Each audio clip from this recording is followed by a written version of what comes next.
Good day, brothers and sisters. Today is August 7th. It is not 7 o'clock in the morning for me.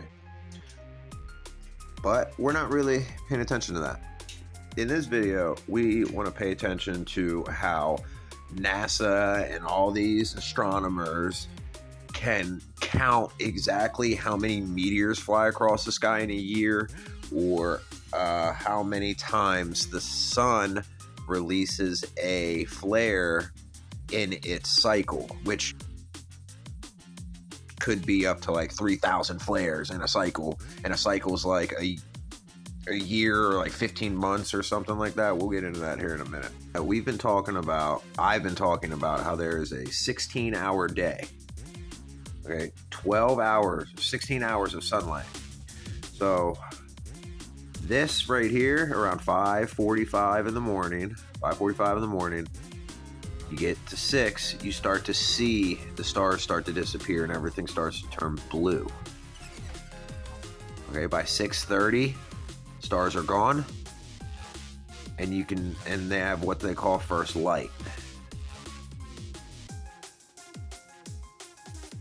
All right, so I'm calculating when the stars start to disappear. Okay, during first light, before you see the sun, before the sun comes over the horizon, it's about 6 o'clock in the morning when that happens. So let's count the hours from 6 o'clock till it goes down. 1, 2, 3, 4, 5, 6, 7, 8, 9, 10, 11, 12, 13, 14, 15, 16, 14, 15, 16. 9 o'clock is 16. And if you see at 9 o'clock, it's the same thing we see at 6 o'clock. So if you want to be a smartass, you can say 15 hours. All right. So 15 hours. So if there's 15 hours, 16 hours, that's 8 hours of dark.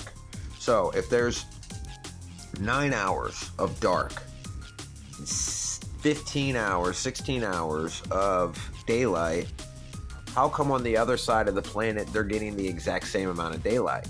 And, oh, well, AJ, the sun does it. It has cycles, right?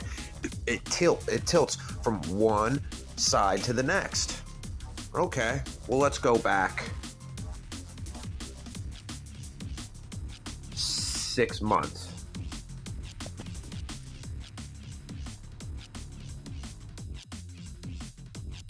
First light, 6:30 in the morning. It's already first light. 6 o'clock hits, stars start to disappear. By 6:30, first light. 7 o'clock, the sun's up. Let's see what time the sun goes down.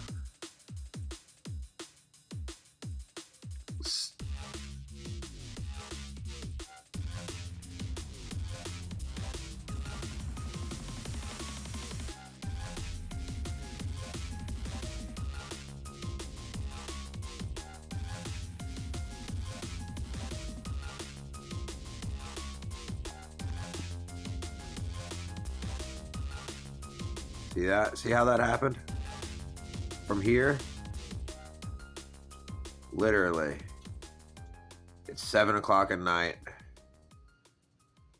which it wasn't, which is right. Yeah, back after the beginning of the year is when I started noticing this, that it's been going on for way too long.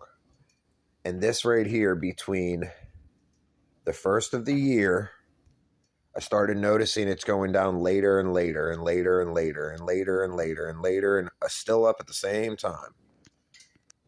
And then I got to here, and I was like, yeah, that's damn near 8 o'clock. Then I got to my birth year. Bam. So there's your tilt. There's your tilt. But answer 16 hours of daylight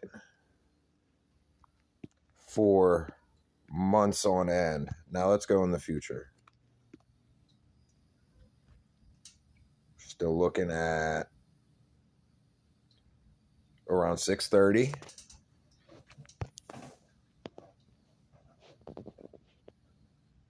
Still looking at around 8:30, 9 o'clock.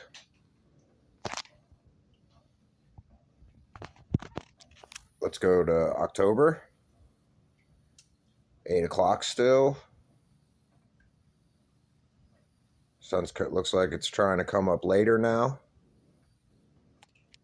See, and then as we get out of summer, you see it starts to get back to normal. But then, look at that. Right back where we started, right? How is that a healthy cycle for the planet?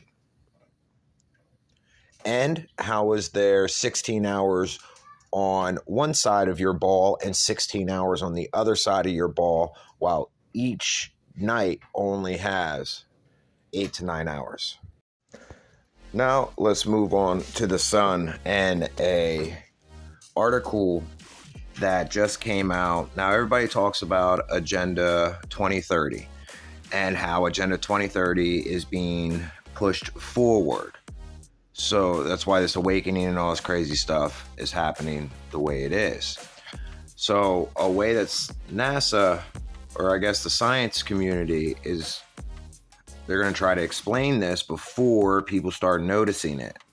You might want to go back and read this, because this talks about how this huge solar event is supposed to happen in 2025 and how it could happen earlier and how it's going to affect all of this stuff. Of course it is, because the sun controls everything.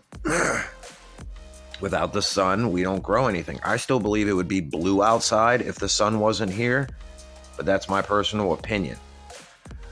But let's take a look at these pictures from the sun and it making these things. Now, I see a massive face in the whole thing, and I also see the word Apollo.